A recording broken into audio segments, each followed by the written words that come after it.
Adelante.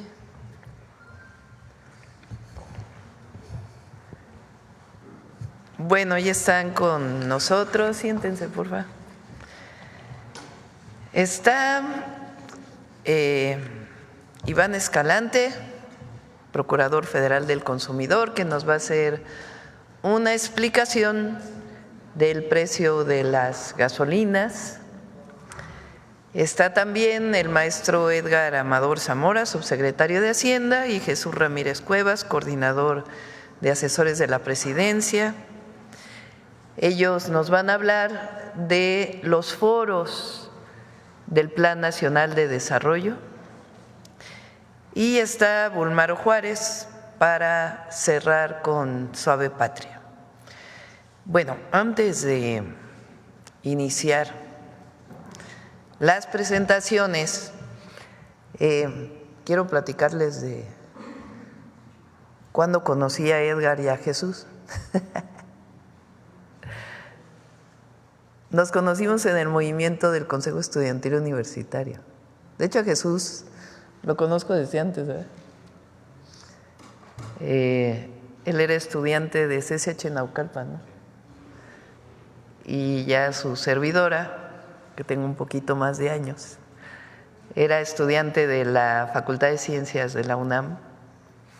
Edgar, estudiante de la Facultad de Economía, también jovencito. Entonces, los tres nos conocimos en aquel movimiento estudiantil del Consejo Estudiantil Universitario. Para todas y todos los jóvenes y los no tan jóvenes que no conocen de este movimiento, en 1986 el entonces rector Carpizo hizo una modificación a los estatutos de la UNAM y planteó que hubiera cuotas de inscripción de colegiaturas, exámenes departamentales iguales independientemente de la carrera, acababa con el pase automático de las preparatorias y CCHs de la UNAM a las licenciaturas, y varios temas. Entonces se organizó un movimiento estudiantil en aquella época. Se hicieron primero algunos mítines, eventos, asambleas en las facultades, en las prepas, en los SHs, en contra de esta reforma que además la habían pasado en el Consejo Universitario, le decían por obvia resolución, o sea, en vacaciones pasaron la reforma. Y nos organizamos como estudiantes, porque estábamos en contra, principalmente de que hubiera colegiaturas y inscripciones en la UNAM. En aquella época decían las autoridades universitarias, y por cierto, muchos de los intelectuales que el presidente le llamaba orgánicos, pegados al rector Carpizo, muchos otros profesores de la UNAM, asesores del movimiento estudiantil. Entonces el movimiento se organizó y nombramos representantes en cada facultad, en cada escuela, e hicimos un consejo de los representantes, el Consejo Estudiantil Universitario. Jesús era representante del CCH Naucalpan. Ya de la Facultad de Ciencias Políticas. Nos conocimos cuando iba en el CCH Naucalpan, pero ya era de la Facultad de Ciencias Políticas. Y Edgar de la Facultad de Economía. Entonces hicimos este consejo estudiantil y lo primero que pedimos fue un diálogo público con la autoridad universitaria, porque en los medios de comunicación y demás pues había una ofensiva en contra de los estudiantes. Se pidió el diálogo público y que se transmitiera por Radio UNAM entonces. Muy soberbia la autoridad universitaria de entonces y todos los profesores que apoyaban pensaban que iban a ganar el debate. ¿Y cuál fue su sorpresa? Que los estudiantes ganamos el debate, las y los estudiantes, con un argumento central: la educación no es una mercancía por la que se deba pagar, sobre todo cuando es pública, o cuando es particular, pues tiene otra orientación, y está bien que haya educación particular, pero el Estado tiene la obligación de proveer educación pública de calidad, gratuita, laica, como establece el artículo 3º constitucional. Entonces decíamos, la educación no es una mercancía ni un privilegio para el que la pueda pagar. La educación es un derecho establecido en el 3º constitucional. Y con ese argumento ganamos el debate público, llevamos a huelga la UNAM por 2 semanas, hasta que la autoridad tuvo que echar para atrás las reformas. Se llenó el Zócalo con estudiantes ya no solo de la UNAM, sino del Politécnico, de la UAM. Les estoy hablando del 86-87. Entonces, pues me da mucho gusto, porque yo conocí a Jesús antes que el presidente López Obrador. Entonces me da mucho gusto que sea el coordinador de asesores, porque además de todo es un hombre pues muy culto, conocedor de la historia de México y que tiene muy fundados los principios de nuestro movimiento. Y bueno, Edgar pues hoy es el subsecretario del ramo de la HHH, Facultad de Economía de la UNAM. E Iván nos conocimos después porque es más joven, aunque no parece. No, no es cierto. Es mucho más joven. Iván estuvo conmigo con Iván nos conocimos en el 2006, cuando yo salí del gobierno de la ciudad, que era secretaria de Medio Ambiente, y el presidente López Obrador era jefe de gobierno. No, ya no era jefe de gobierno, ya había salido a la campaña, por ahí cuando estuvo la campaña esta tremenda de López Obrador, un peligro para México. Ya había yo terminado de construir, de coordinar la construcción, porque yo no los construí obviamente, la coordinación de la construcción de los segundos pisos, que era mi última tarea en el gobierno de la ciudad, y salí del gobierno a apoyar al presidente como vocera en los medios de comunicación. Entonces pues no había redes sociales ni como ahora, era pues prácticamente todo eran los medios masivos. Y el que me entrenó, hubo 2 personas que me entrenaron para salir a los medios: Iván Escalante y Rosa Isela Rodríguez, para que vean que pues tenemos muchos años de conocernos y estar en este gran movimiento de transformación del país. Bueno, Iván, adelante.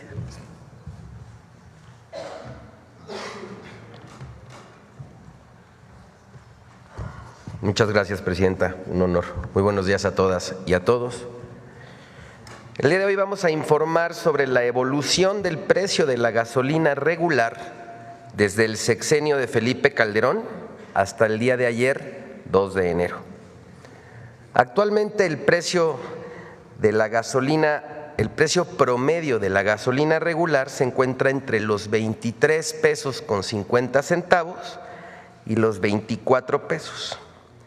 Esta gráfica que les presentamos da cuenta de la evolución del precio constante, es decir, poniendo como base el precio al día de hoy sin considerar la inflación. A partir de ello, nos lleva a establecer que durante el sexenio de Felipe Calderón, el precio promedio de la gasolina empezó en 14.75 pesos y finalizó en 18.10. lo que significó un incremento del 22.9%. En el sexenio de Enrique Peña Nieto inició en 18 pesos con 25 centavos y finalizó en 26 pesos con 1 centavo. Y en este periodo fue cuando se dieron los famosos gasolinazos que afectaron tanto a las familias mexicanas. En estos 6 años, el incremento representó 42.8%. 8%. En el gobierno del presidente Andrés Manuel López Obrador, quien cumplió su promesa de no incrementar en términos reales el precio de la gasolina, pasó de 25.48 a 24.15, lo que significó una reducción del 5.2%. Y en los 3 meses de la presidencia de la doctora Claudia Sheinbaum, al iniciar su sexenio, el litro de la gasolina se encontraba en 23 pesos con 95 centavos y al 2 de enero está en 23,85, lo que indica que tuvo una disminución del 0.4%, cumpliendo también su promesa de no incrementar el precio de la gasolina. Aquí un mensaje a todos y todas las y los panistas que aseguran que el grupo parlamentario de Morena se negó a limitar el precio de la gasolina por debajo de los 20 pesos, les decimos que mienten, pues no existe registro alguno sobre dicho señalamiento. En esta gráfica, que es muy clara, se nota que los responsables de los incrementos desmedidos de las gasolinas fueron durante los sexenios prianistas. Ahora bien, en la siguiente diapositiva se puede ver que los precios de las gasolinas se han mantenido por debajo de la inflación acumulada prácticamente desde octubre de 2019. Y por cierto, el comportamiento del precio del diésel en términos reales también ha disminuido en un 11.03% durante los sexenios del presidente López Obrador y la presidenta Claudia Sheinbaum, mientras que en el de Calderón se incrementó en un 57.6% y en el de Peña 40.3%. En la siguiente lámina se muestra el precio promedio de la gasolina en distintos países del mundo, destacando que nuestro combustible está por debajo del precio de países como Sudáfrica, España, Reino Unido, Alemania, Francia, Italia y Suiza. Informarle, Presidenta, a usted, al pueblo de México y a los medios de comunicación que a partir de la siguiente semana no solo vamos a estar poniéndole taches en las conferencias de prensa a las gasolineras que se pasan de listas con sus precios, sino que iremos físicamente a colgar unas lonas con este diseño para señalar a aquellos gasolineros que se vuelan la barda con lo que ganan a cada litro de gasolina.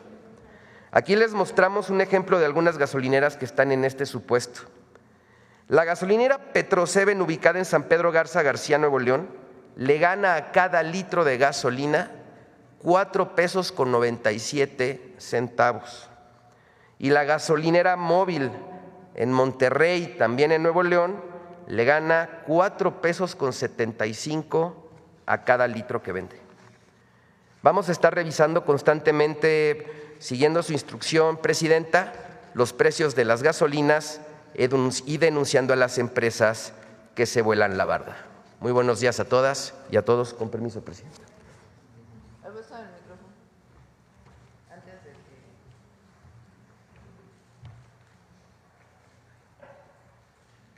Ponle la primera.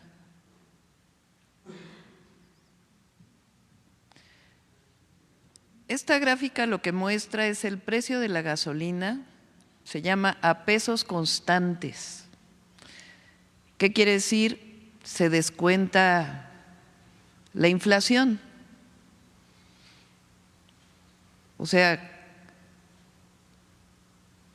si tomamos en cuenta la inflación cada año, entonces habría una elevación del precio.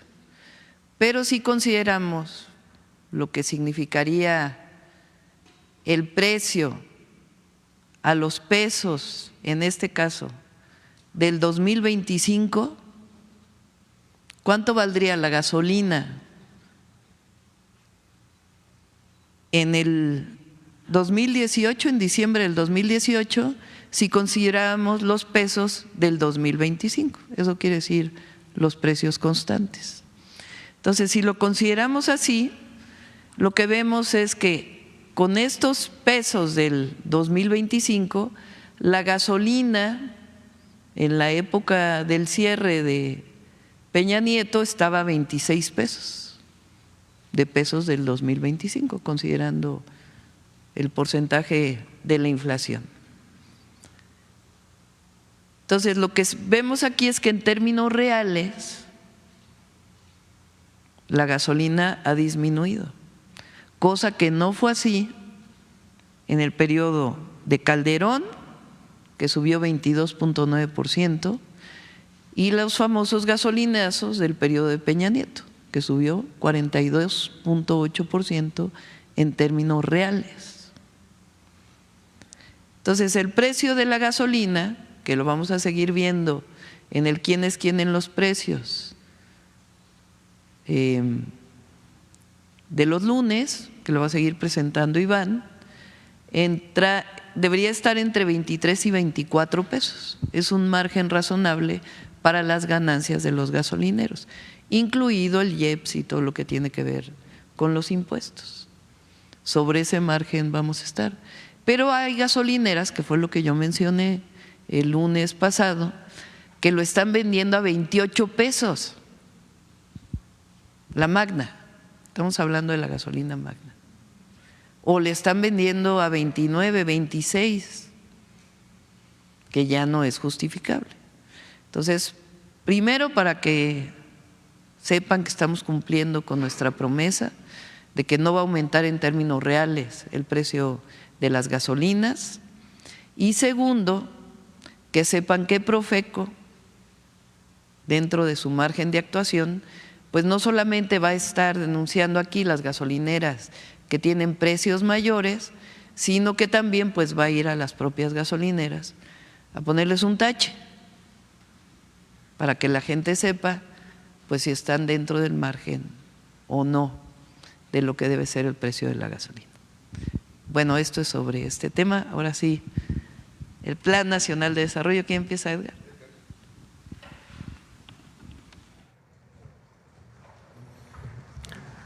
Con su permiso, Presidenta. Buenos días a todos, a todas. Pues como la Presidenta hacía la crónica, ella ha sido nuestra líder desde que yo tenía 19 años. Ya me está echando de cabeza. Y lo sigue haciendo, y lo seguirá haciendo. Si me permite, Presidenta, un poco de contexto que nos va a comunicar, digo, es una trama que comunica la introducción de la señora Presidenta con el tema del Plan Nacional de Desarrollo. El Plan Nacional de Desarrollo surge a partir de la Ley de Planeación promulgada en 1983. ¿Qué pasa en 1983? México está básicamente quebrado, ¿no? Había caído en moratoria su deuda externa en 1982, ¿no? Y el único que le prestaba eran los organismos financieros internacionales, el FMI, el Banco Mundial, ¿no? Y para ello se tuvo que firmar una carta de intención, ¿no? Una carta de intención donde México se obligaba a portarse bien en términos financieros, y dentro de esa carta de intención existía el compromiso de liberalizar y de flexibilizar precios en la economía, los precios de las mercancías y los servicios. Y dentro de esas mercancías y precios que nos comprometimos como país a liberalizar estaba la educación, ¿no? Y dijeron, pues la educación es una mercancía más, vamos a subirle el precio, vamos a liberalizar el precio de la educación, ¿no? Hasta que llegaron con las cuotas de la Universidad Nacional en el 86, ¿no? Entonces, dentro de ese esquema de un país en una situación financieramente muy comprometida, es donde se da la promulgación de la Ley de Planeación, es donde se da el movimiento del Consejo Estudiantil Universitario en la Universidad Nacional y en otras universidades públicas, y digamos empieza un proceso de transformación que nos tiene por acá, ¿no? En este sentido, la instrucción de la presidenta fue coordinarnos a la Secretaría de Hacienda con la coordinación de asesores de Jesús. Es un trabajo conjunto para llevar a cabo el Plan Nacional de Desarrollo. Si nos permiten, ¿en qué consiste? Y bueno, quizá al compañero de la guillotina le va a gustar la idea. Es subvertir la ley de planeación y convertir el ejercicio del Plan Nacional de Desarrollo en un ejercicio democrático, ¿no? La idea es planeamos juntos, ¿no? ¿Qué es el Plan Nacional de Desarrollo? Es la guía del gobierno mexicano donde se definen las prioridades en materia económica, social y política durante el sexenio, ¿no? No nada más las económicas, también las sociales y políticas. La idea es bajar a presupuesto los compromisos del gobierno, de la administración, mediante la participación de toda la población en general. Organizaciones obreras, campesinas, la sociedad civil, pueblos originarios, instituciones académicas, organismos empresariales, jóvenes, mujeres, personas adultas mayores, personas con discapacidad. ¿Cómo bajamos estas consultas, esta participación de la sociedad a los ejes presupuestales? Mediante dos metodologías. La primera es unos ejes generales. Si ponemos la siguiente, por favor. Tenemos estos 4 ejes generales en donde estamos aterrizando, y aquí el documento semilla del Plan Nacional de Desarrollo son los 100 compromisos de la presidenta a través de las 14 repúblicas en donde están contenidos estos 100 compromisos. Estas 14 repúblicas van a estar acomodados en estos 4 ejes generales. El primero es gobernanza con justicia y participación ciudadana, integradas por 2 de las repúblicas. El siguiente eje, desarrollo con bienestar y humanismo, que integra a 5 de las repúblicas contenidas en los documentos de los 100 puntos. El tercer eje general es la economía moral y trabajo, con 3 de las repúblicas. Y finalmente, desarrollo sustentable, que integra 3 repúblicas. Entonces tenemos 4 ejes generales, los cuales van a estar atravesados por 3 ejes transversales, que son los de la siguiente diapositiva, por favor. Igualdad sustantiva y derecho de las mujeres, que es la que incluye la última de las repúblicas. Innovación pública para el desarrollo tecnológico, la creación de la Agencia de Transformación Digital y Telecomunicaciones, y el derecho de las comunidades indígenas y afromexicanas a partir de la reforma constitucional. Estos 3 ejes son transversales, van a ser comunes a los 4 ejes generales, y ahí vamos a plantear no nada más los 100 puntos que recogen el planteamiento de la presidenta a partir de su recorrido por el país, sino que a través de los foros, y le dejo la palabra a Jesús, vamos a pedir, a incentivar, a animar la participación de la sociedad y de todos los grupos activos para que enriquezcan el documento y configurar el Plan Nacional de Desarrollo, que acabará aterrizado en ejes y partidas presupuestales. Le dejo la palabra a Jesús, con su permiso. Presidenta. Con permiso, Presidenta. Un saludo, un buen día. Es un honor estar aquí en la Mañana del Pueblo.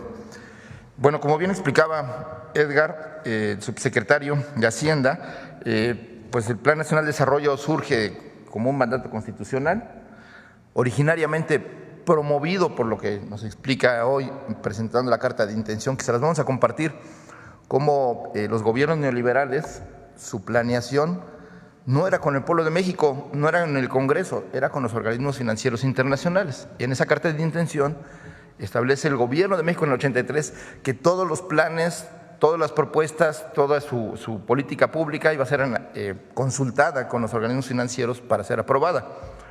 Ahora ya no es así. Ahora, de acuerdo al artículo 26 constitucional, la planeación del gobierno debe ser democrática, como bien explicaba Edgar, con la participación de todos los sectores, el sector privado, el sector social, el sector público, obreros, campesinos, indígenas, hombres, personas del norte, personas del sur, gente urbana, gente rural. La idea es que participe toda la población. Hay que considerar que el artículo 26 está dentro de en el capitulado de la Constitución en lo que son los derechos humanos. Entonces, está considerada la participación democrática de planeación como un derecho del pueblo, como un derecho de los ciudadanos. Por eso es tan importante la convocatoria a este Plan Nacional de Desarrollo, porque se trata de completar la otra fase de la transformación. Se han transformado las instituciones, se ha transformado el Poder Ejecutivo, el Poder Legislativo, y ahora vamos a la transformación del Poder Judicial.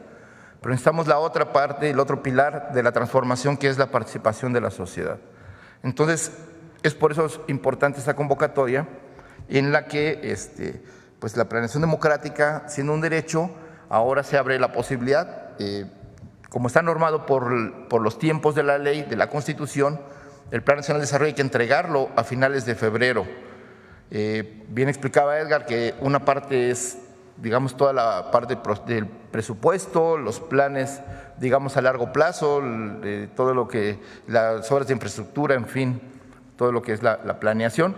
Pero por el otro lado, pues la participación, y como tenemos poco tiempo, los foros pues van a ser en las primeras 2 semanas de enero para permitir la participación, pero al mismo tiempo tener tiempo de integrar el documento de manera adecuada con todo lo que técnicamente se requiere, presupuestos, indicadores de desempeño, indicadores de resultados, de tal manera que pueda ser tangible al final, poder evaluar si se cumplió la palabra, si lo que se estaba planeado se pudo alcanzar, y tanto para la propia administración pública, el Estado, que por Constitución debe tener la rectoría de la economía y del país, y la sociedad como para que califique, evalúe y tome sus propias conclusiones. Ese Plan Nacional de Desarrollo, ¿se puede pasar a la siguiente, por favor? La que sigue. Solo para entender el marco de este Plan Nacional de Desarrollo, el que se va de 2025 al 2030, pues tiene varios componentes. Uno, tenemos que pensar que es la continuación de la transformación iniciada en el 2018. Entonces, tiene que mantener el rumbo del cambio en favor del pueblo de México, y por eso un elemento central son los principios en los que está basado esta transformación: la prosperidad compartida, que no puede haber un gobierno rico con pueblo pobre, que los y las gobernantes deben ser honrados y buenos, que la democracia es el gobierno del pueblo, por el pueblo y para el pueblo, que está prohibido prohibir, el desarrollo y el bienestar con cuidado del medio ambiente, que debe haber una igualdad sustantiva de género, pero también cultural y social. México es un país soberano, independiente y democrático. La política se hace con amor y no con odio, que ese es un elemento cultural central de esta transformación, que es una transformación pacífica, es una transformación legal, es una transformación de las ideas, pero también de los comportamientos y las prácticas. Entonces, este cambio implica al gobierno, pero también a la sociedad. Y bueno, pues por último, como elemento central del neoliberalismo que polarizó, ese sí polarizó a la sociedad entre una minoría que tenía todo y la mayoría que tenía muy poco. Y en ese sentido, por eso se rechaza el clasismo, el machismo, cualquier forma de discriminación, y es parte de los principios de este Plan Nacional de Desarrollo. Entonces, ya explicó Edgar que los 4 ejes generales, la siguiente, por favor, los 4 ejes generales y los ejes transversales, es decir, hay 4 grandes temas, y que los ejes transversales, es decir, la igualdad sustantiva de mujeres, la innovación pública con el desarrollo tecnológico y digital y los derechos de los pueblos indígenas deben ser incorporados a los 4 ejes y a todos los temas de gobierno, de tal manera que, como todos sabemos, acaba de ser aprobada una reforma indígena que reconoce plenamente los derechos de los pueblos y comunidades indígenas, y por lo tanto también su derecho al desarrollo. Entonces, aquí tenemos que incorporar que en todos los planes de gobierno, cómo los pueblos indígenas van a ser plenamente parte integrante del desarrollo económico, social, cultural y político del país. La que sigue, por favor. Entonces, con base en eso que ya explicó, y la que sigue, otra más. Las repúblicas, que son unas propuestas temáticas y los ejes que presentó la presidenta Claudia Sheinbaum como parte de su plan de gobierno, de su propuesta de gobierno, de su programa y su plan y su proyecto de nación. Se establecieron, se calendarizaron, digamos, para poder abordar todos los 4 ejes, las 14 repúblicas, que son los temas que presentó la presidenta, los 100 compromisos que se hizo desde el primer día de inicio de este gobierno. Todo va a ser integrado en los foros para ser discutido y analizado, que ese es el propósito de este Plan Nacional de Desarrollo. Entonces, les voy a presentar el calendario para que en los estados estén atentos, dónde pueden participar, porque hay foros presenciales y además hay participación, también se puede participar de manera digital inscribiendo sus propuestas, sus documentos, sus análisis, sus comentarios, sus reflexiones, y todo va a ser tomado en cuenta para integrarse en el Plan Nacional de Desarrollo. Entonces, los foros propiamente comienzan el próximo lunes 6 de enero hasta el 17 de enero. Entonces, aquí presentamos el 6 de enero, va a haber foros en Tijuana, y va a ser la dependencia va a ser seguridad, y el tema es gobernanza con justicia y participación ciudadana. El martes 7 en San Cristóbal de las Casas, Chiapas, el tema del desarrollo con bienestar y humanismo, obviamente le toca a la Secretaría de Bienestar. El miércoles 8, economía moral y trabajo, en Guadalajara, le toca a la Secretaría de Economía. El 9 de enero le toca a Desarrollo Sustentable, a Semarnat en Mérida, Yucatán. El 10 de enero habrá foros en la Ciudad de México, Mérida, Monterrey y Tepic. En la Ciudad de México y Mérida, de gobernanza con justicia y participación ciudadana, igual que en Monterrey. Y en Nayarit, en Tepic, Nayarit, va a ser economía moral y trabajo.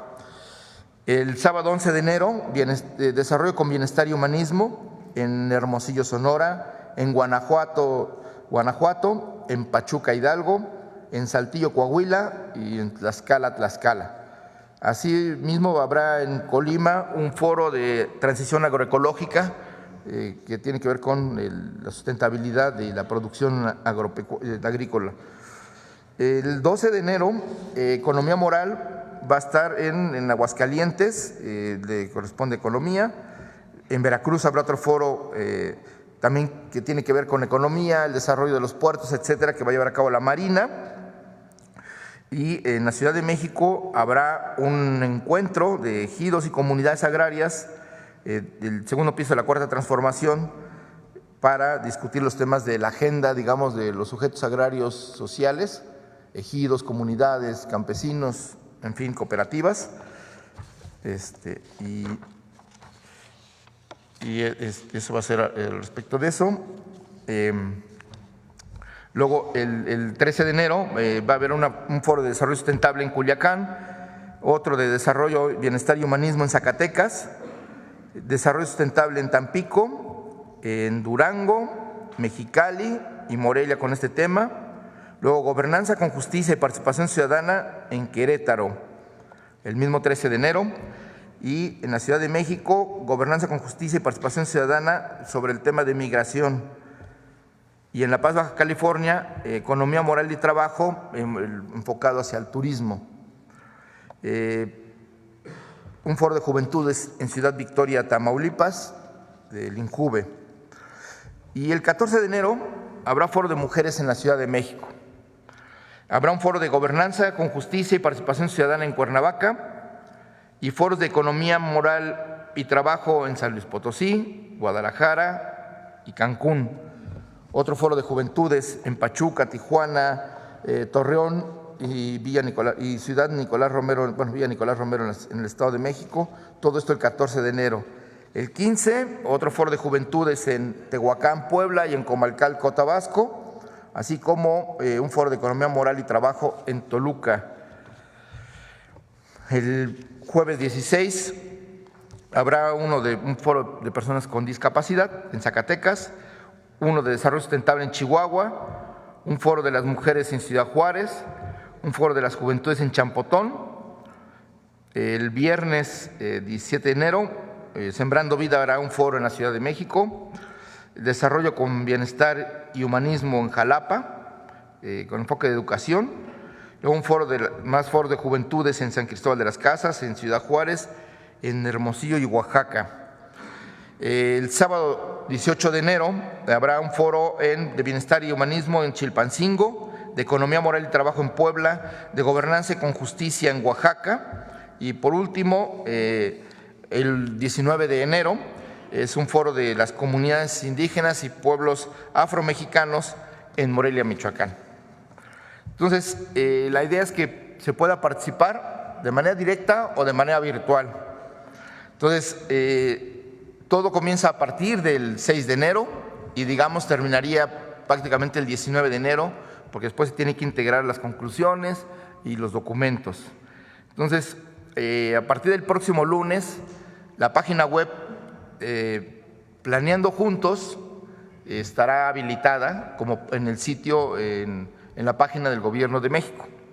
Entonces, ¿cómo participar? Pues como ustedes saben, pues están los 4 ejes generales, cualquiera de los temas que de interés del público, sea gobernanza con justicia, desarrollo con bienestar, economía moral y trabajo, desarrollo sustentable, pueden participar con sus temas específicos y tomando en cuenta pues, los ejes transversales que ya se describieron.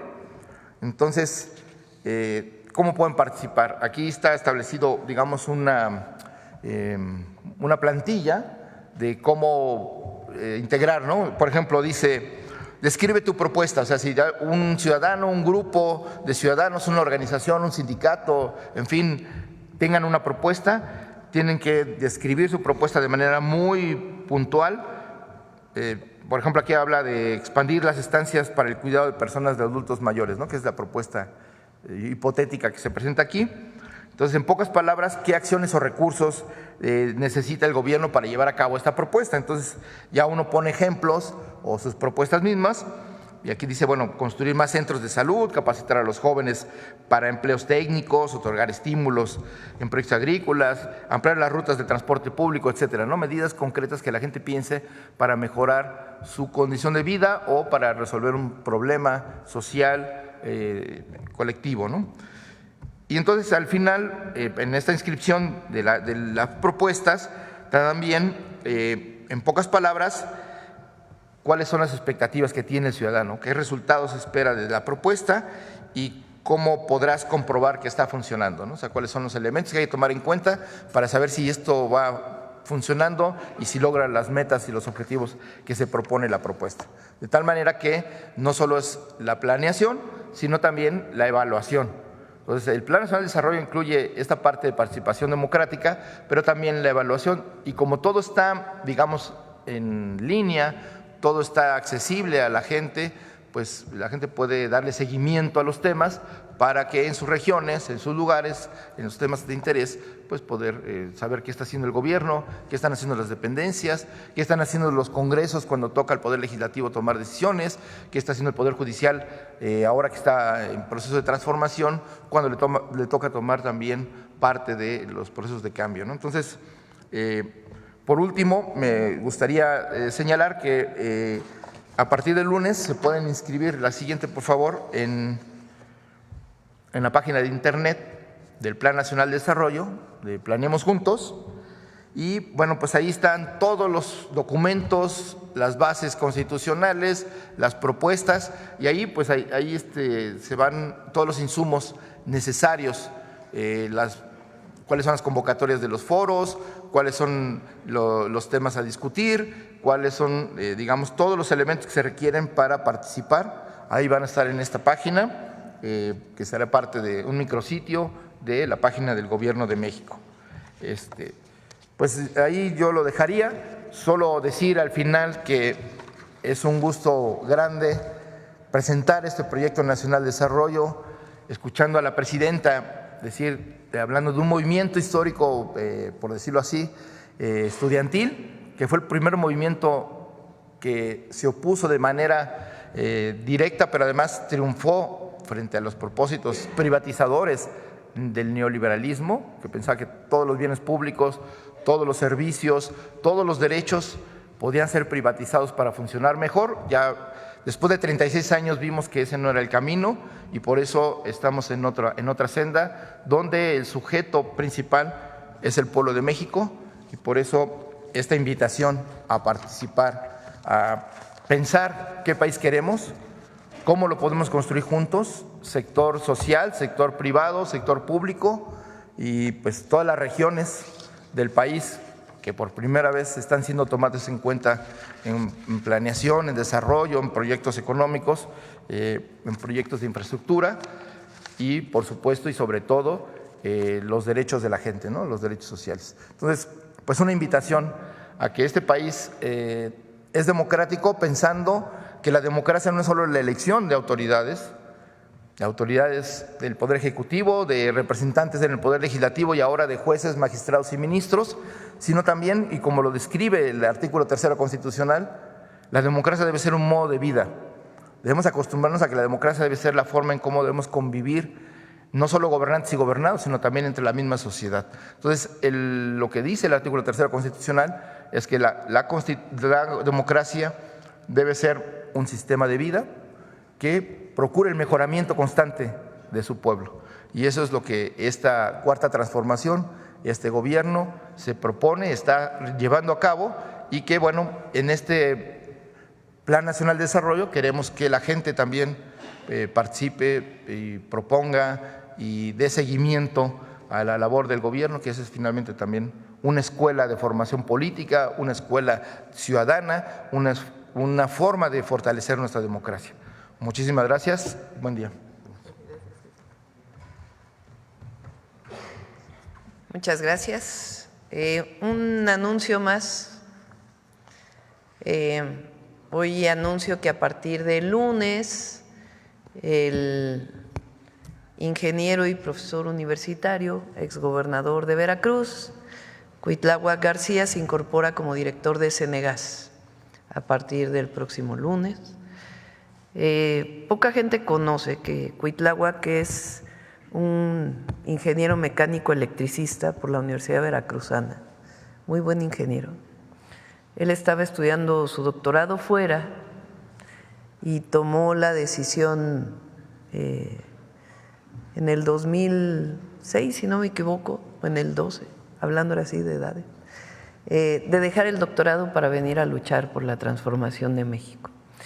Pero es un hombre, además de honesto y consecuente, parte del movimiento de transformación con muchos conocimientos técnicos sobre electricidad, pero también en general sobre energía. Entonces él nos va a ayudar a coordinar todos los trabajos que tienen que ver con producción, consumo, distribución de gas natural en Cenegas. Bueno, ese es el otro anuncio. Y ahora sí vamos a las preguntas. Adelante. Sonora, sobre representados, Sonora en la mañanera. ¿Qué tal, Presidenta? Muy buenos días. Desearle primero que nada un muy próspero año nuevo, 2025. Evidentemente, todos tenemos gran expectativa de que este año pues, sea el año que nos marque para mejorar. Ahora que estuvo en mi tierra, en Sonora, justamente a la salida del evento, el gobernador Durazo decía, es que lo mejor está por venir, decía yo coincido mucho con él. Justamente yo quiero aprovechar esta instancia del arranque de año para plantearle parte del tema económico. Mire, me llamó mucho la atención la presentación que se hizo ayer sobre los resultados Y sobre también algunos datos, evidentemente que no todo es perfecto, ¿no? El tema del tipo de cambio, por ejemplo, pues sí que nos ha generado cierta preocupación por las presiones que hay relativas pues a la llegada del nuevo gobierno en Estados Unidos.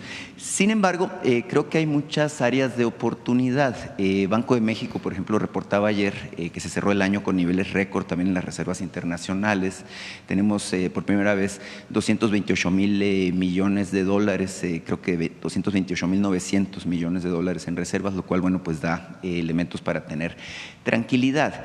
En este enfoque yo quiero preguntarle, se lo pregunté en su momento al expresidente Andrés Manuel López Obrador y me dijo que sí. Ahora yo le quiero preguntar a usted su perspectiva sobre este tema. Hemos visto muchos planes, incluso el plan que se está presentando hoy de configurar el Plan Nacional de Desarrollo. Se ha hablado mucho aquí también del Plan México, del Plan Sonora también, como elementos, piezas en este rompecabezas que es configurar una buena economía. En su momento el planteamiento al presidente: sí estamos listos para llegar a una nueva fase de desarrollo acelerado que pueda emular aquella etapa del desarrollo estabilizador que se llamó el milagro mexicano. Evidentemente en México pues tenemos grandes expectativas, como le decía al inicio de mi presentación, de que podamos avanzar de manera rápida, convertirnos en una de las 10 mayores economías del mundo, tener a partir de la política de desarrollo industrial que se está planteando, bueno, pues tener condiciones justamente para aprovechar plenamente nuestras capacidades, nuestros recursos naturales, el talento de la mano y mente de obra mexicanos. Entonces preguntarles si estamos realmente en la orilla de esta fase acelerada con la que, bueno, soñamos muchos mexicanos. Lo que estamos planteando nosotros es que, a diferencia de todo el periodo neoliberal, el Estado debe tener una participación en la economía como eje central de la planeación y que no se confunda con que estamos en contra de la inversión privada o del mercado, no. Lo que no creemos es que el Estado, su única tarea sea la de regular, sino que también tiene que entrar a un proceso de planeación y de participación en distintos sectores estratégicos y al mismo tiempo promover la inversión privada, el libre mercado en ciertas áreas y particularmente la defensa del tratado con Estados Unidos. Es decir, es un modelo económico que no es regresar al modelo de desarrollo estabilizador, porque correspondió a una época de la economía del mundo, ni siquiera solamente de la economía nacional, pero tampoco el modelo de la economía neoliberal donde todo se dejaba al mercado. Aquí el objetivo es generar riqueza y distribuirla, no solamente generar riqueza y pensar que el solo hecho de generar riqueza se va a distribuir de arriba hacia abajo y que el Estado tenía que participar apoyando a los de arriba. Aquí la idea es que la economía se impulsa desde abajo y por eso los programas de bienestar, los derechos sociales, el impulso a ramas económicas como la energía, como la aviación, como los trenes de pasajeros que estamos recuperando, como la construcción de vivienda, en fin, diversas áreas en donde también debe participar el Estado. Esta idea que tienen los organismos internacionales, que todavía la tienen a pesar de que muchas cosas han cambiado en el mundo, de que solo es el mercado quien debe guiar la economía, pues lleva a pensar a lo mejor que en México va a haber bajo crecimiento económico. Nosotros creemos que con el Plan México y el Plan de Desarrollo que tenemos vamos a impulsar el crecimiento económico. Ahora, no es suficiente el crecimiento económico. Un país debe medirse no solamente por cuánto aumenta el Producto Interno Bruto, sino cómo se distribuyen los recursos, cuánto ganan sus ciudadanos, cuál es el salario que perciben, a qué derechos tienen acceso, y no solamente los grandes indicadores del desarrollo o de la economía. no solo nos interesa la inversión extranjera directa, sino nos interesa cuántos empleos se está generando, cuánto ganan los trabajadores que generan esos empleos producidos por la inversión. Ahora, el mundo ha cambiado en el sentido de que durante todo el periodo neoliberal la visión era la globalización. Entonces, no importaba dónde se fabricaran las cosas, había que traerlas de los lugares donde se producían más barato. Eso llevó a esta definición de que no debería de haber política industrial o de que México no debería refinar su petróleo o de que México no importa que no produjera fertilizantes, había que adquirirlos donde fueran más baratos. Entonces, incluso muchas empresas que se privatizaron durante el periodo neoliberal cerraron, como los ferrocarriles de pasajeros o como la producción de fertilizantes o como petroquímicas, que dejaron de producirse en México porque eran más baratos producirlos en el exterior. La propia crisis del neoliberalismo desde el 2008, por la crisis del 2008, y particularmente agravada años después por la pandemia y los costos que generó la distribución de mercancías y las limitaciones en la distribución de mercancías y el propio crecimiento económico de China, pues llevaron a una visión distinta de ya no impulsar la globalización, sino los mercados regionales. Entonces, ¿qué visión tenemos nosotros? Tenemos la visión del Plan México, que ¿qué significa? Seguir promoviendo los grandes derechos del pueblo de México: educación, salud, acceso a la vivienda, los derechos hoy establecidos en lo que eran los programas de bienestar, seguir apoyando desde abajo y al mismo tiempo impulsar la inversión privada. ¿Cómo? Que genere bienestar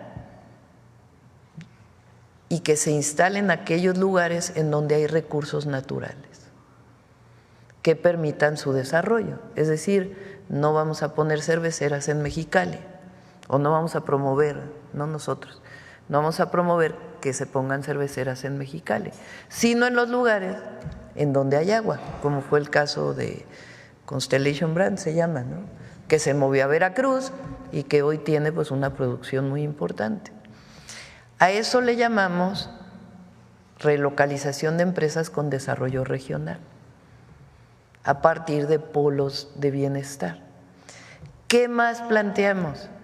Que México poco a poco debe producir bienes que dejaron de producirse en México en todo el periodo neoliberal y fortalecer la producción nacional con empresas nacionales, desde las microempresas hasta las grandes empresas, y con empresas extranjeras.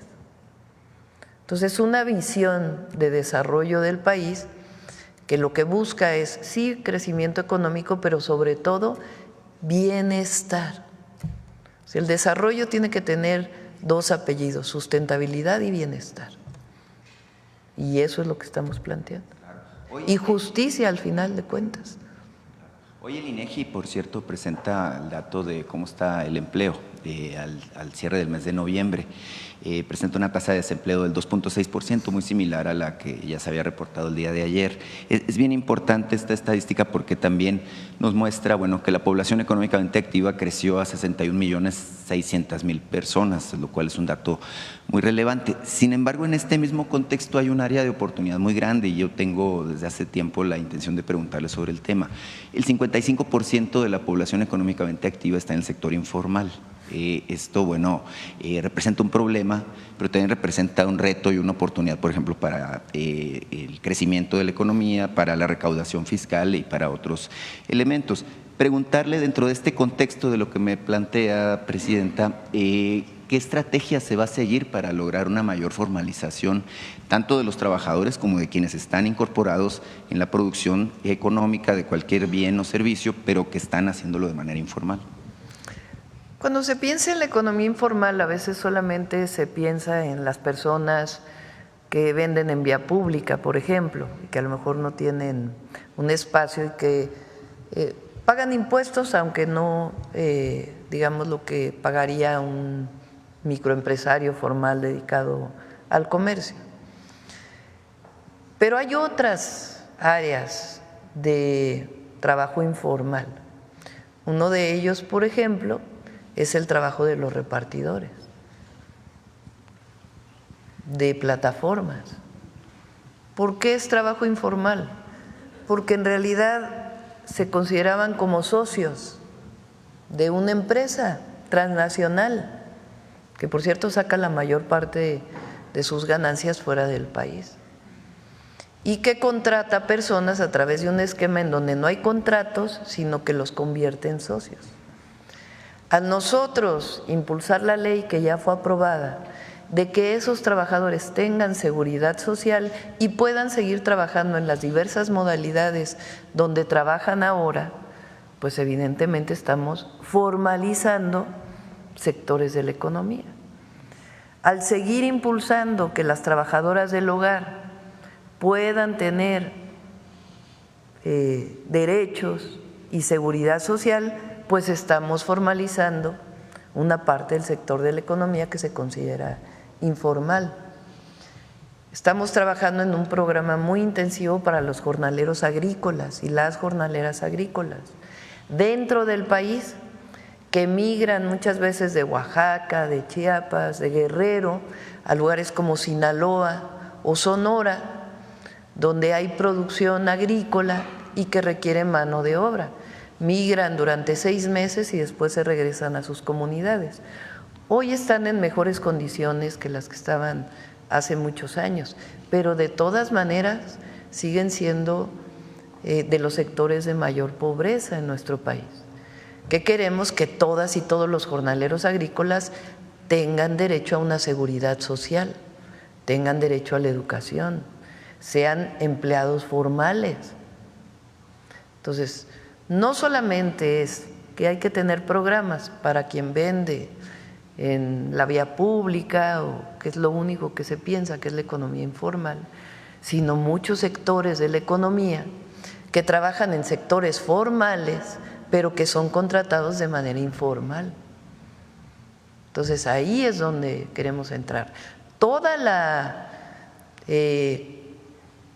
reforma que se hizo relacionada con el outsourcing, pues eso era trabajo informal, porque aunque supuestamente estaban registrados en el Seguro Social, pues en realidad se registraban con salarios mucho más bajos de lo que en realidad ganaban. Entonces, la formalización de la economía tiene que ver con el desarrollo, con justicia del país, y tiene que ver también con programas especiales que permitan que todos aquellos que son parte de la llamada economía no formal pues puedan ir poco a poco entrando en este esquema. Claro, en los mismos medios de comunicación seguramente hay un área de oportunidad. También importante. En los medios de comunicación hay claro. Mucho trabajo. O sea, ¿por qué a veces, ayer lo presentábamos, cae el empleo siempre en los diciembres? Porque hay muchos contratos que son anuales y se terminan poco antes, o trimestrales, para evitar generar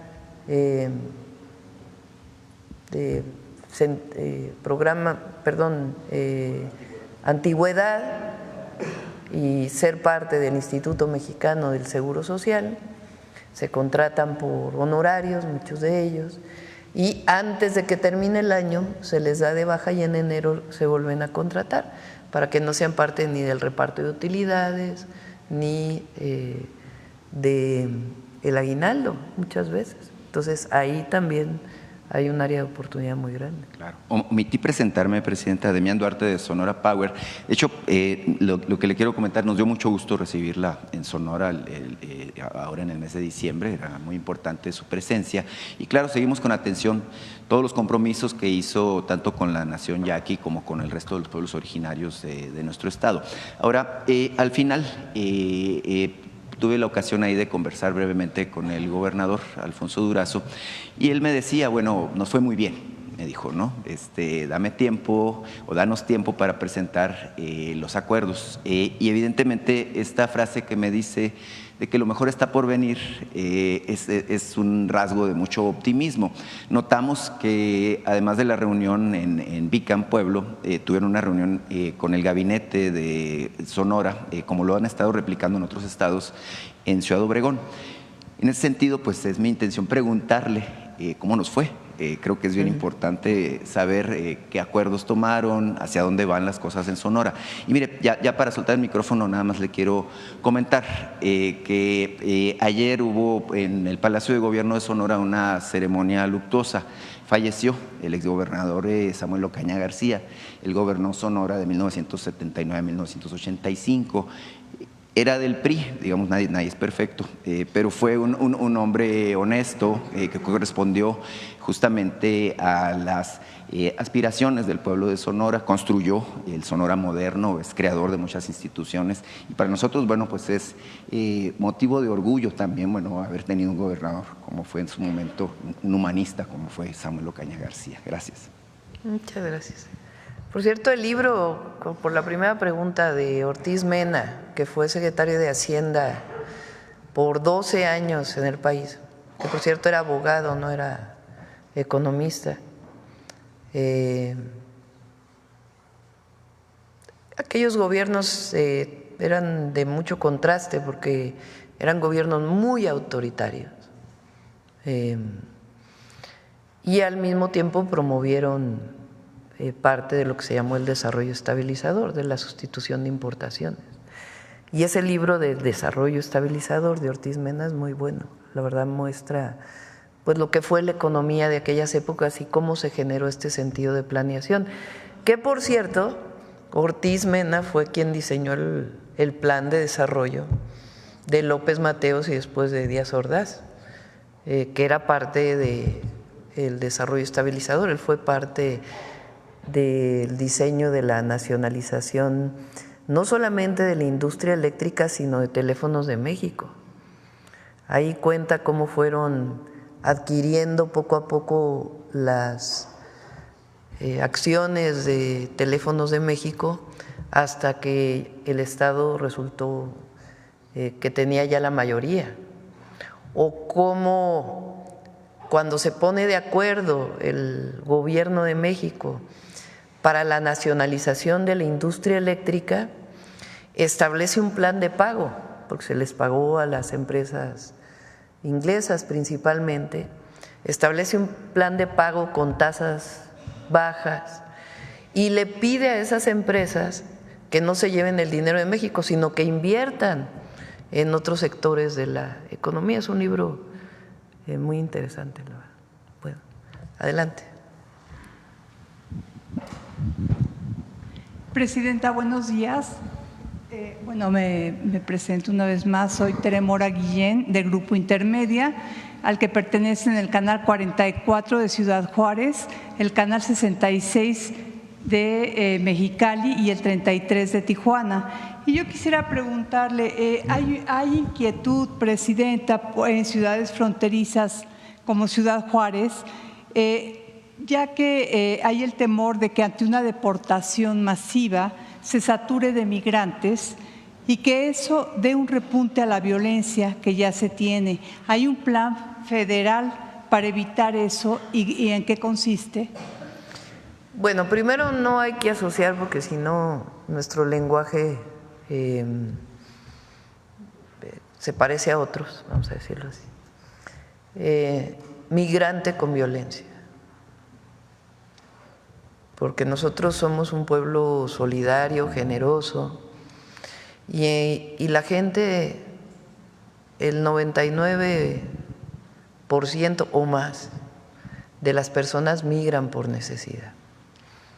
Entonces, esta idea de que la migración trae violencia, necesitamos ir generando una condición de visión distinta. Los migrantes, las migrantes migran por necesidad y buscan para sus familias la mejor vida posible que no se la pueden dar en sus lugares de origen.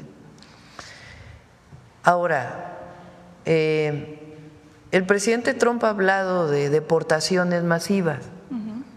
Por supuesto, nosotros no estamos de acuerdo con ello y por eso siempre defendemos. Por cierto, no, hoy íbamos a presentar los videos también de algunos migrantes que nos siguieron enviando, ¿verdad? A ver si ahorita los presentamos. De compatriotas mexicanos que, por cierto, las remesas nuevamente, y agradecemos enormemente a nombre del pueblo de México, del país, a nuestros hermanos migrantes que están enviando a sus familias mucho apoyo. Rompen récord nuevamente las remesas en el 2024. Nosotros no estamos a favor de estas deportaciones, pero si se llegan a dar, porque no todo depende pues, de lo que nosotros decidamos, vamos a recibir a los mexicanos y mexicanas que lleguen a nuestro país y vamos a solicitar a Estados Unidos que en la medida de lo posible, pues los migrantes que no son de México puedan llevarlos a sus países de origen. Y si no, nosotros podemos colaborar a través pues, de distintos mecanismos. Ya habrá momento para hablar con el gobierno de Estados Unidos si realmente ocurren estas deportaciones. Pero aquí los vamos a recibir, y los vamos a recibir bien, y tenemos un plan que ayer dije que en su momento lo íbamos a presentar. Presidenta, nada más una aclaración, no era la palabra migrante de manera peyorativa, era nada más por si se diera de manera masiva la cantidad de gente que llegaría, ¿no? Era nada más eso, aclarar. Y luego, con relación a las acciones que han anunciado para poder recibir a los nacionales repatriados desde los Estados Unidos, el fin de semana las comunidades de migrantes radicados en California e Illinois manifestaron la necesidad de recibir apoyo para no ser repatriados y que no se dividan las familias. ¿Qué acciones se contemplan para padres de familia mexicanos con más de 2 décadas en los Estados Unidos que tienen hijos norteamericanos y que pudieran ver divididas sus familias? ¿Han contemplado esto? Para eso están los consulados, para apoyarles con abogados y todo lo que se requiera. Y en su momento pues ya hablaremos con la administración del presidente Trump para poder pues establecer mecanismos. Él ha hablado, si ustedes se fijan en sus diversos discursos, él ha hablado también de la migración legal, también ha hablado de ello, así como en otros temas se refiere a los migrantes de una manera en la que nosotros no estamos de acuerdo. También ha hablado de migración legal, ha hablado, por ejemplo, en una de las entrevistas que hizo en una de las cadenas de televisión, habló, por ejemplo, de la importancia de lo que llamamos los Dreamers, que son jóvenes que ya sea que nacieron ahí o que muy pequeños llegaron y que él considera que deben ser reconocidos en Estados Unidos. Es decir, hay muchas áreas también de oportunidad para poder trabajar con nuestros hermanos migrantes allá para que puedan seguir desarrollando su trabajo en Estados Unidos. Presidenta, y vienen la próxima semana cónsules y embajadores. Sí, hay una reunión, la reunión que se hace normalmente en enero con los embajadores que van los distintos secretarios de Estado, apodisecretarias, para poder hablar de sus áreas de trabajo. Nos vamos a reunir y nos vamos a reunir principalmente con las y los cónsules, que les quiero pedir toda su entrega, su tiempo, su dedicación, su humanismo para la atención de nuestros hermanos y hermanas que viven en los Estados Unidos. Muy bien, presidente. Y por último, en días recientes se dio a conocer un incremento considerable en las deportaciones de mexicanos desde Canadá. ¿Qué acciones emprenderá la Cancillería para esos casos? Fíjense que es importante que se sepa, a ver si viene el canciller y la secretaria de Gobernación para informarles, porque hay deportaciones ahora y ha habido desde que nosotros llegamos y antes con el presidente López Obrador. Y se llegó a una serie de acuerdos. Por ejemplo, llegan muchas veces repatriados a diversos aeropuertos en nuestro país. Uno de ellos es el Aeropuerto Internacional Felipe Ángeles. y ahí se les atiende de manera integral. Hay compañeros de Secretaría del Trabajo, de Bienestar y de muchas otras áreas, por supuesto de Migración, que los reciben, los orientan. Si quieren llegar a sus lugares de origen, se les dan recursos para que puedan llegar a sus lugares de origen. Entonces, ya desde hace tiempo hay un trabajo muy importante para todos aquellos que son deportados de los Estados Unidos y que llegan a México y que tienen distintos lugares para poder ser atendidos. Igual en el caso de Canadá. Si viniera pues un número mayor, estamos preparados para ello y ya en su momento lo vamos a presentar. Presidenta, muchas gracias y buen año. Gracias.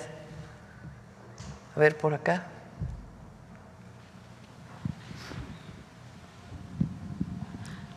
Buenos días, Camila Ayala del CIO. Presidenta, y justamente también consultarle al subsecretario de Hacienda, presentaban este plan nacional. Como gobierno federal, ¿estarían proponiendo algún monto de inversión pública para este plan nacional? Y también si estarían contemplando que habría recursos para inversión pública, pues tomando el déficit fiscal. Bueno, eso es lo que es el plan, el presupuesto de egresos de la Federación, que ya fue presentado y aprobado. Ahí, ¿cuánto es en total de inversión pública? Son cerca de 800,000 millones de pesos y otros 800,000 millones de pesos para los programas de bienestar, además del presupuesto en educación, en salud, en vivienda. Entonces, digamos, el presupuesto para este año ya está definido y están definidas las obras que vamos a hacer, que las vamos a ir presentando poco a poco y las voy a presentar también. Voy a hacer el informe de los 100 días, el 12, y ahí también los proyectos prioritarios que vamos a realizar en el 2025. Sobre el presupuesto de los foros y demás, pues hay algo de recursos, pero los mínimos indispensables para poder llevar a cabo los foros. En todo caso, pues ya se los presentamos exactamente cuánto se está planeando.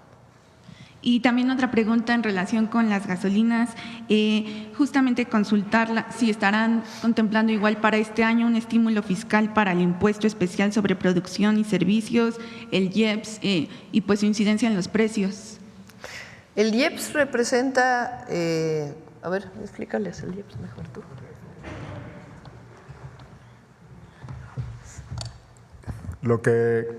Con lo que cuenta el gobierno de la República es un mecanismo de compensación para evitar que el precio de la gasolina supere la inflación. En caso que el precio de referencia supere, por ejemplo, el precio base, hay un estímulo, ¿no? Esta semana ahora va a haber estímulo, ¿no? El año pasado, por ejemplo, 5 meses hubo estímulo. En años anteriores, cuando los precios de referencia se han disparado, la administración ha provisto, digamos, de estímulos considerables que se compensan con los ingresos petroleros. Entonces, el IEPS está integrado dentro del precio final. Entonces, la forma en que opera este mecanismo de compensación es mediante este estímulo regular, ¿no?, que provoca el comportamiento que presentaba la Profeco en su presentación inicial, ¿no?, donde estamos 5.4% por abajo en términos reales del precio al inicio de la administración en gasolina, 11% por abajo en términos reales en diésel. Esa es la forma en que opera el mecanismo. No es un subsidio directo, sino es un estímulo al precio del combustible. Y también aprovechando justamente una pregunta diferente a la conferencia sobre los adeudos con los proveedores de petróleos mexicanos, y justo lo pregunto aprovechando mi asistencia a la conferencia, Presidenta, si se pudiera pues saber cómo se encuentra este corte y también que va arrancando el 2025. Se va a pagar a todos los proveedores. Diciembre inició ya el pago a proveedores y estableció Hacienda un mecanismo para garantizar el pago a proveedores entre enero, febrero, marzo, esencialmente, se van a recibir todos los pagos. Pero se confirma entonces que en diciembre sí recibieron pago los proveedores. No todos, pero sí una parte recibió los pagos y se va a cumplir con los proveedores como debe hacerse. ¿Se podrá conocer algún porcentaje? Se va a pagar a todos en los siguientes meses. Gracias. Acá. Muchas gracias, Presidenta. Buenos días. Buenos días. Olga Ojeda, la JUD, corresponsal de Diario del Istmo, Imagen de Veracruz. Bueno, Presidenta, los gobiernos anteriores a la Cuarta Transformación dejaron de lado el tema de la reinserción social y penitenciario, lo que ha generado fuertes problemas en muchas de las cárceles del país, al grado que en algunas se forman autogobiernos o se permitieron que las personas sentenciadas por delitos incluso de alto impacto gozaran de privilegios en apoyo con las autoridades.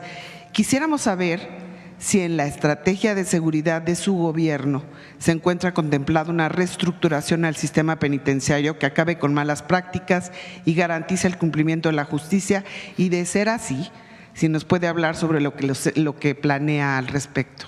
Sí, si gustan, en uno de los días que viene el secretario de Seguridad, puede venir el responsable de los centros de detención para poder explicar si hay un plan. ¿Ah, sí? Sí tenemos un plan. Recuerden que hay una parte que son federales y otra parte que son estatales.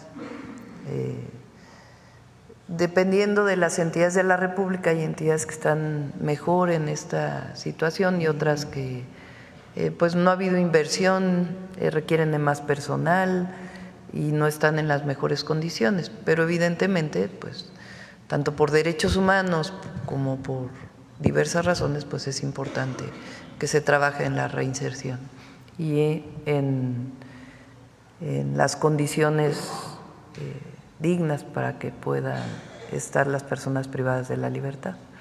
Entonces, si gustan, uno de los días que viene seguridad, les pedimos que lo presente. Sería muy bueno, muchas gracias. Sí. Por otro lado, me gustaría saber, ha hablado durante toda su administración de 3 meses sobre este Plan México que nos va a presentar próximamente, pero quisiera saber si está contemplado ahí o cuándo va a comenzar el rescate a lo que es la petroquímica, que como usted sabe, pues y si se incluiría Veracruz, por supuesto, y si se tiene contemplada alguna inversión, si nos puede adelantar algo de este tema, por favor. Sí, el próximo año por parte de Pemex se tiene considerada una inversión de alrededor de 4,000 millones de pesos. Y además hay inversiones mixtas, algunas que quedaron desde el presidente López Obrador, que son esquemas de inversión mixta privada pública, no como las viejas APPs, sino nuevos esquemas que no dan la concesión de la producción, sino que sencillamente permiten el ingreso de capital privado para poder garantizar el abasto de petroquímico y fertilizantes. Y sí, por supuesto, pues las principales petroquímicas están en Veracruz. Y además tenemos una buena asesora ahí, a la gobernadora, a Rocío Nale. Entonces sí están consideradas en Veracruz. Perfecto. Una última y un poco más local. La Secretaría de Marina detectó que era urgente el mantenimiento, seguramente usted la conoce, de la Escuela Náutica Mercante Veracruz, ya que en casi 50 años no se dio el mantenimiento y algunas áreas del plantel representaban un riesgo ya incluso para los estudiantes. Luego de esto, la dependencia realizó una solicitud de 48 millones de pesos para diversas obras. Sabemos que a finales del año pasado se destinó presupuesto para realizar algunas obras en la institución, pero nos gustaría saber si se autorizó la totalidad de los recursos solicitados o, en su caso, si se irá cubriendo la asignación de presupuesto para garantizar que la escuela pues reciba el mantenimiento integral que requiere. Sí. Vamos a preguntarle al almirante si recibieron un apoyo adicional en el cierre del 2024 y entiendo que está considerado, pero vamos a preguntarle al almirante para tener la certeza. Muchísimas gracias y feliz año también. Gracias, igualmente. Gracias. Vamos por acá, a ver, en la esquina. Gracias, Presidenta. Buen día. Eduardo Dina, del Universal. Hoy publicamos que aumentan las deserciones en las escuelas primarias. En los últimos 3 ciclos escolares, la matrícula de primaria en escuelas públicas tuvo un descenso de 310,115 estudiantes y muchos de ellos han emigrado a escuelas particulares. Expertos dicen que hay un rechazo y desconfianza que prevalece en la nueva escuela mexicana. ¿Ustedes tenían conocimiento de estos datos? Y también si habrá un reforzamiento de la estrategia en educación. Preguntarle primero esto, Presidenta. Vamos a presentar bien los datos. Le voy a pedir a Mario Delgado que los presente. Hay una parte, porque ha habido por la tasa poblacional, hay menor número de niños entre 6 y 12 años que en años anteriores, en total en el país, dicho por la Comisión Nacional de Población.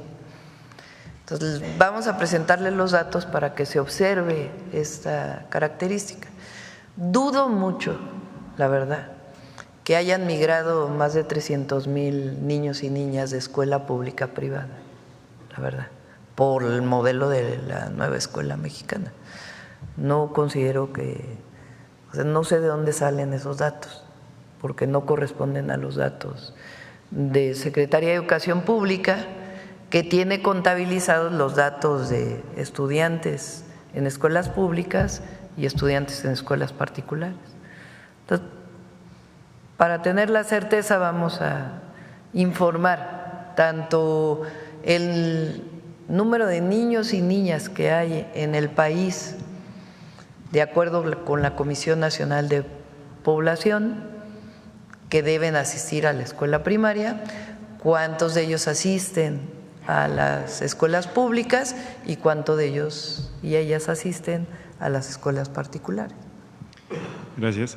A propósito del nombramiento de Cuitláhuac García, ¿tienen contemplado que se sumen más personas o exgobernadores al gabinete?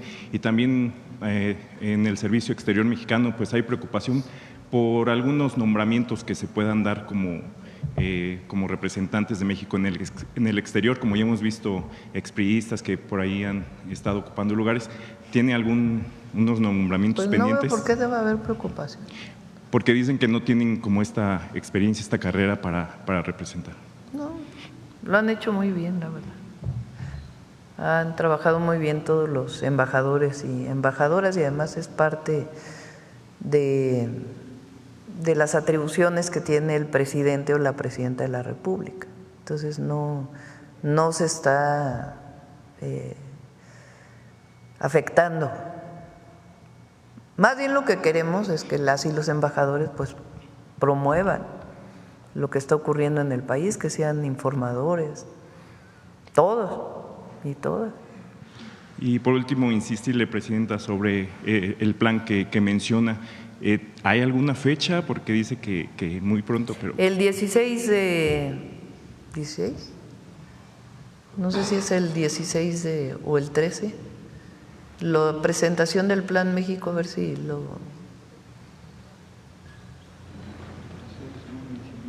si Luisa te dice, porque no recuerdo si es el 13 o el 16. Gracias. Adelante. Buenos días, Presidenta. Stephanie Palacios, del periódico Quequi de Quintana Roo y de Ciudad de México. Justo con este Plan Nacional de Desarrollo mencionaba Jesús, y bueno, todos buenos días, sobre el tema de que algunas van a ser presenciales y otras van a ser vía remota. ¿En dónde van a ser los de la Ciudad de México? Por ejemplo, en esta que mencionaban sobre migración, ¿se realizarán aquí en Palacio Nacional o tendrán otras sedes en las que tendrán otras sedes, no sé, otras sedes, ya se las informamos. Empiezan el lunes. A ver si al rato, Pau, se los pasan a los compañeros, ¿dónde van a ser los de la próxima semana? Ok, y también quería mencionarles sobre, bueno, en estas pasadas fiestas decembrinas, hablando sobre el tema de este plan de desarrollo de infraestructura y de todo, Cancún es una de las ciudades que fueron visitadas principalmente por turistas nacionales y extranjeros, pero además ahí el gobierno federal tiene un proyecto, el puente Nichupté, que es una de las obras grandes en el estado de Quintana Roo. Pues la comunidad cancunense espera cuándo se va a inaugurar esta obra, porque en esta zona hotelera va a conectar con la zona, con la ciudad. ¿Cuándo se tiene prevista esta inauguración de esta obra, de este puente vehicular, puesto que le servirá mucho a los habitantes de Cancún y además a los turistas extranjeros? No recuerdo en este momento el mes que se va a inaugurar, pero se sigue trabajando en el puente. Vamos a hacer pronto una visita de supervisión al puente, pero se sigue trabajando y al ratito, si quieren, les doy, a ver si Jesús lo encuentras por ahí para que nos diga la fecha de inauguración del puente de Cancún, el Nichupté. Puente Nichupté. Así es una obra que esperan, dice que va a ir entonces antes de supervisión, sí, antes de inaugurarlo. Sí, vamos a ir a una visita de supervisión. Y justo porque va a ser como esta reunión también de presidentes municipales, y esta también para cuándo está prevista, justo también por el plan nacional. El 16 ya me acordé, el lunes 13 es Plan México y el lunes 13 es Plan México y el jueves 16 es la reunión con presidentes municipales. ¿Y esa va a ser aquí en Palacio Nacional? No caben aquí. Yo creo que lo vamos a hacer en el World Trade Center. En el World Trade Center. Sí. Y justo en el estado de Quintana Roo, ¿tiene algunas personas confirmadas que van a asistir en estas? Vamos a invitar a todas y todos los presidentes municipales del país. Y ya mi segunda pregunta en el tema, ayer salió una caravana migrante, entonces la primera que sería del 2025 y también la del 2025, y bueno, a días de que el presidente electo de Estados Unidos, Donald Trump, pues tome protesta ya para su llegada en segundo mandato a la Casa Blanca, ¿qué tiene el Instituto Nacional de Migración? ¿Algunas propuestas o algo por estas deportaciones masivas? En general, todas las caravanas, hubo una caravana recientemente, se les va atendiendo en el camino y se les orienta, se les da incluso la posibilidad de que tengan trabajo en México. Muchos, como van caminando, pues deciden finalmente regresar a sus países de origen. Entonces les va acompañando en todo el proceso de la caravana, y lo que se ha logrado a través de estos esquemas es que ya no lleguen a la frontera norte. Eso es de manera humanitaria, se les atiende. ¿Y se tiene previsto para cuándo ya tendrá? Bueno, lo comento porque justo hace unos días antes de que finalizara el año se presentó la muerte de un agente de migración en Ciudad Juárez, que fue muy lamentable porque además los presuntos homicidas fueron… Sí, están detenidos, por cierto. Que están detenidos y que…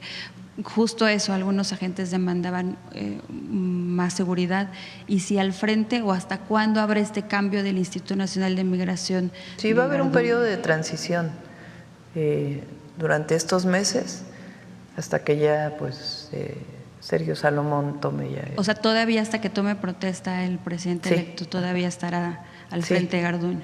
Sí. Muchas gracias, presidente. Sí. En agosto vamos a inaugurar el puente. En agosto. Acá.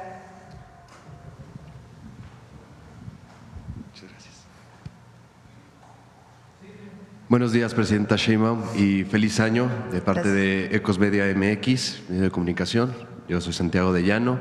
Y pues bueno, me gustaría preguntarle, presidenta, en un contexto donde la infodemia y la desinformación afectan gravemente la confianza de las instituciones y el tejido social, o sea, prácticamente la desinformación es el cuento de nunca acabar, y aprovechando la presencia del maestro Jesús, quien fue un elemento importante en la creación de, bueno, en la planeación del evento Informar es Liberar, ¿Qué estrategias implementará su gobierno para combatir este fenómeno y garantizar que la ciudadanía tenga acceso a la información verificada y transparente, especialmente en tiempos de tantas noticias falsas que buscan manipular a la gente? Pues lo primero es la mañanera del pueblo. Si no tuviéramos este espacio informativo y de debate, pues difícilmente podríamos decir las informaciones falsas que hay tanto en las redes como en los medios tradicionales, comerciales. Esto del New York Times, que todavía está ahí a debate en las redes, y nosotros lo planteamos porque los medios tienen la obligación de informar verazmente.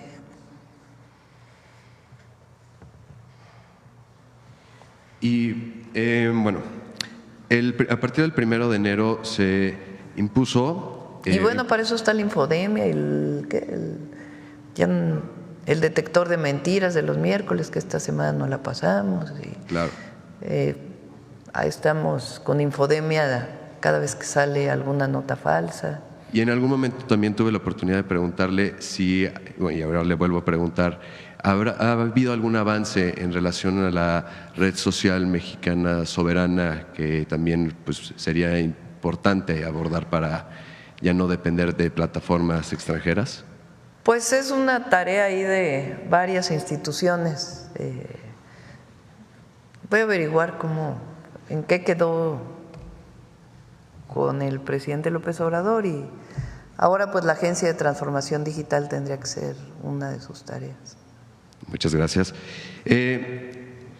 A partir del 1 de enero se implementó un arancel del 19% a los productos importados de Shein, Temu, entre otras plataformas. Esta medida es parte de una estrategia más amplia para promover la industria nacional, hablando ahorita del Plan México, y si es así, ¿cuáles son los siguientes pasos en esa estrategia? Particularmente estas plataformas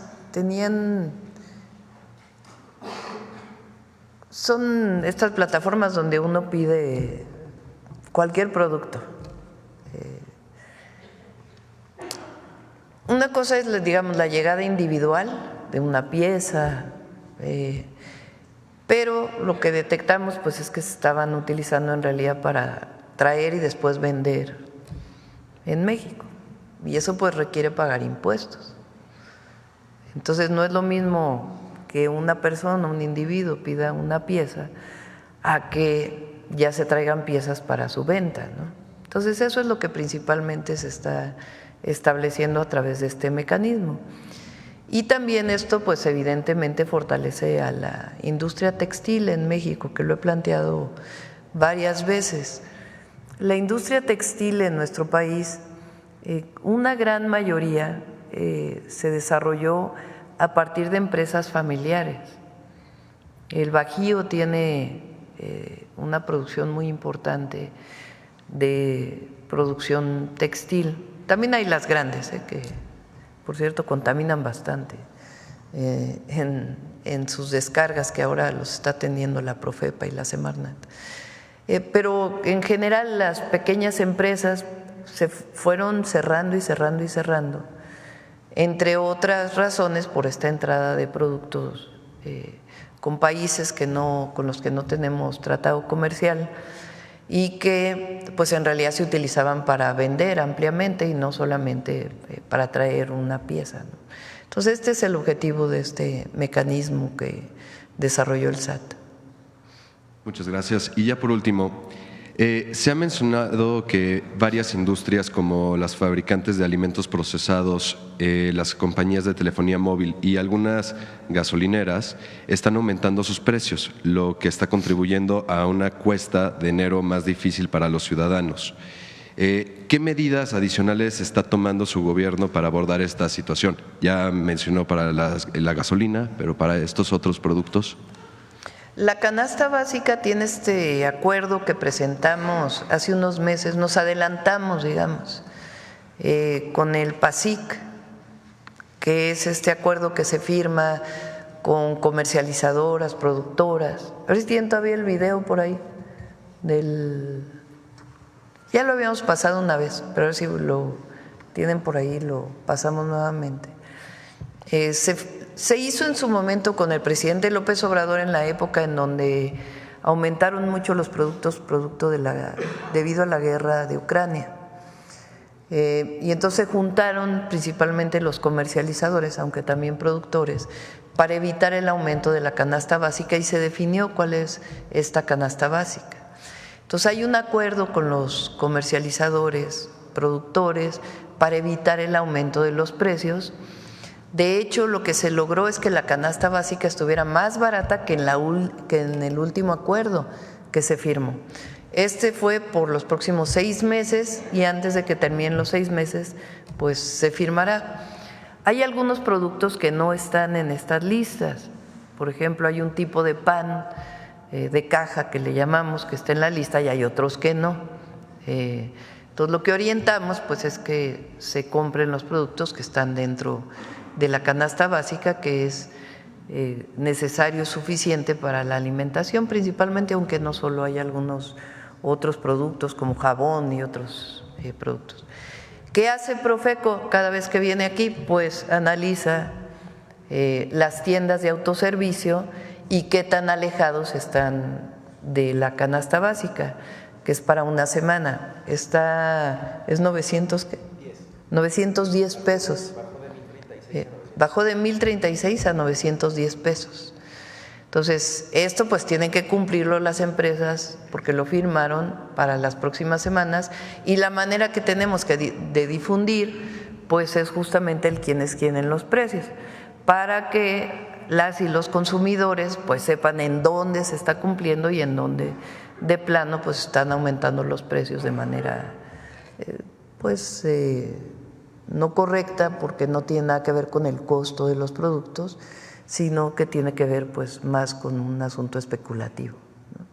Y las gasolinas, que dijeron que iban a aumentar las gasolinas, que iban a llegar a 30 pesos, y que están no solamente en el rango que nos comprometimos de que no iban a aumentar en términos reales quiere decir que se considera la inflación, sino que incluso están un poco más abajo.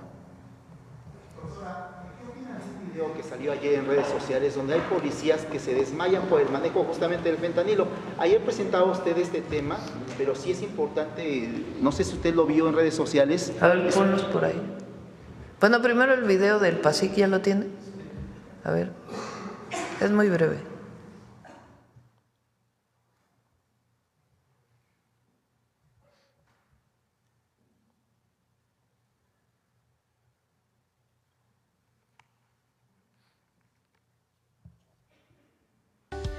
El 12 de noviembre pasado, la presidenta Claudia Sheinbaum Pardo firmó el paquete contra la inflación y la carestía, PASIC 2024-2025, en el cual participan 19 agroindustrias y 11 tiendas de autoservicio. Este es un acuerdo voluntario entre el gobierno y el sector empresarial para que no aumente el precio de la canasta básica. La buena noticia es que los 24 productos de la canasta bajan de 1,039 pesos a 910 pesos. Los productos son aceite vegetal, chuleta de puerco, arroz, manzana, frijol, pollo entero, atún en lata, pasta para sopa, huevo, plátano, sardina en lata, azúcar morena, jabón de tocador, pan de caja, bistec de res, jitomate saladet, zanahoria, tortilla de maíz, papel higiénico, cebolla, leche, papa, chile jalapeño y limón. Esto ayuda a garantizar la alimentación de las familias mexicanas y a mejorar la economía popular. Cualquier abuso, repórtalo a Profeco 5568-8722. Las empresas firmantes de la renovación del PASIC son Walmart, H-E-B, Chedraui, Smart, Soriana, Casa Ley, Supercompras, La Comer, Calimax y Aprecio, Mersa, Superaki, Grupo Mar, Minsa, Lala, Bimbo, Su Carne, Kimberly Clark, Pilgrims, Schettino, Pinza, Maseca, Verde Valle, Ragasa, Alpura, San Juan, Bachoco, La Moderna, Sigma, Opormex y Grupo Porres.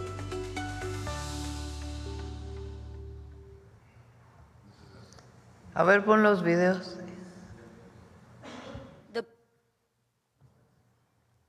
Son de redes. The power of even the smallest touch of fentanyl shown in this video. Watch as a Bartlesville police officer wearing protective gloves is packing up drug evidence believed to be laced with fentanyl when he slowly starts to collapse. Becoming ill, lightheaded, and actually basically passed out or fell. Seconds later, a rush of officers coming to the rescue. I don't know what would have happened had they not acted so quickly. Sergeant Jim Waring says officers quickly gave him Narcan, which is believed to have saved his life. Police say this is the first time they've had to deal with something like this, where they had to give one of their own officers Narcan. Really fortunate that one, we had this available to us, and two, that our officers really adhered to the training and paid attention to the training. Another layer to the opioid epidemic and an eye-opening to what these men and women behind the badge have to deal with. Even though the officer may not be physically dealing with an individual, all the evidence and things that we handle on a day-to-day basis, that can harm you too. En California, un oficial de policía fue salvado por su compañero luego de sufrir una sobredosis de fentanilo al procesar un cargamento de drogas.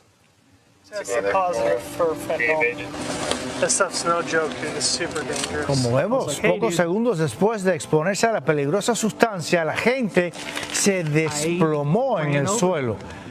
Su compañero corrió a asistirlo prometiéndole que no lo dejaría morir y le administró un spray nasal de Narcan que se usa para revertir efectos adversos de opioides. La policía hizo público el incidente para ilustrar los peligros de esta droga.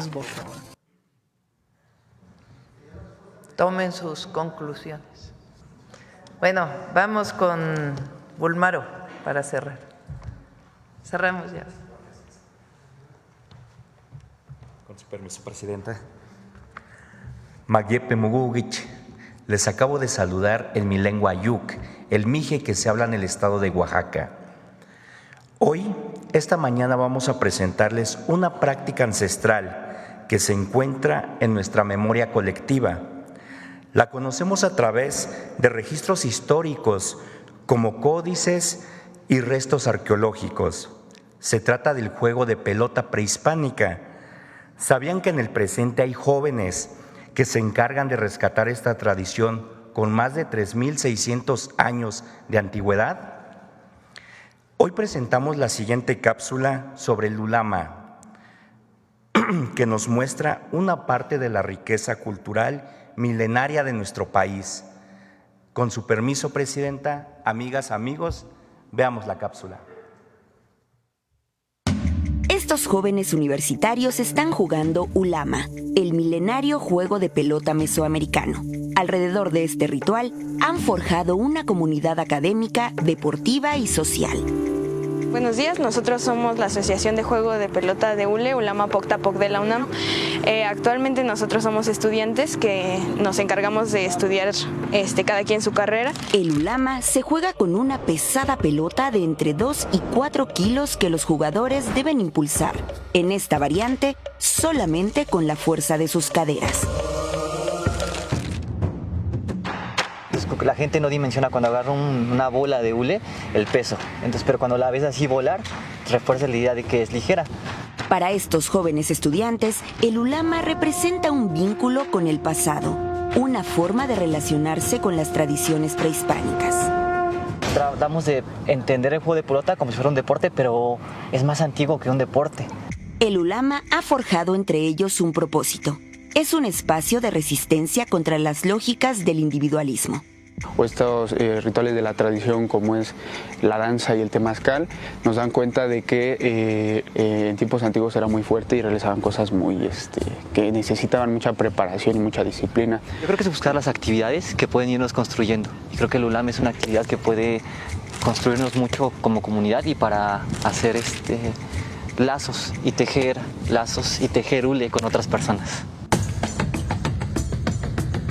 Mi destreza física había aumentado, así como pues fuerza, ¿no? Otro tipo como de seguridad y de confianza al mismo tiempo.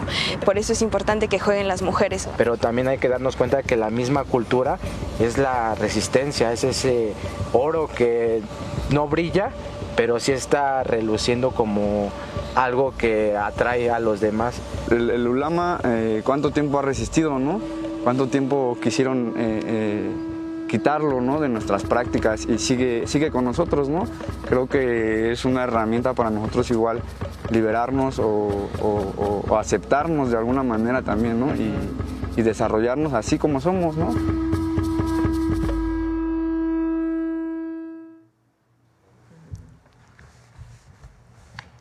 El ulama está en lo más profundo de nuestras raíces y la memoria colectiva del pueblo de México. Como muchas otras tradiciones, gracias a estos jóvenes, esta tradición no muere ni morirá. Yad Hamuj 2025 Chonday, Mayad Suave Patriñash, Yamoyashon Amdoitich, Yab Hamuj Oyashon Yahnashich. Este 2025, desde nuestra suave patria, les deseamos a todas y a todos ustedes un feliz año 2025. Dios Cujuyu, muchas gracias. Presidenta, con su permiso. Gracias. A ver, rapidísimo, echa las de los migrantes. ¿Qué pasó? Muy buenos días, antes que nada. Soy Saraí Ceballos de TVS Noticias. Y bueno, del sur de Veracruz, zona Coatzacoalcos, Minatitlán. Primero quiero agradecerle porque hace 2 años egresé de la carrera de comunicaciones y ahora el 6 de enero voy a comenzar con el programa de Jóvenes Construyendo el Futuro y bueno, una oportunidad muy buena para seguirme preparando en esta carrera que es pues nuestra pasión. Y por otro lado, después de agradecerle, venimos 3 compañeros, como ya le había dicho, de la zona sur de Veracruz, del área Coatzacoalcos, Minatitlán. Nos hicimos 14 horas de camino y con esta temporada de lluvia que causó estragos en las carreteras de Veracruz, están muy deterioradas. De hecho, salimos con un aguacero impresionante y esto impedía que los baches se lograran apreciar. Y mi pregunta es que sabemos que tiene un programa de apoyo para las carreteras. ¿Ya tiene una fecha para que arranquen estos programas? Porque créanme que están muy peligrosas y es muy necesario. Hay algunos huecos que llegan a medir 1 metro de diámetro y 40 a 50 centímetros de profundidad. Entonces, ¿ya tiene una fecha para que inicien estos programas o algún programa de bacheo que pueda apoyar principalmente a esta zona sur del estado de Veracruz? Bachetón ya está, a ver si viene Jesús para platicarles en dónde se ha avanzado. Va a seguir estos este y el próximo mes y el próximo año, este año.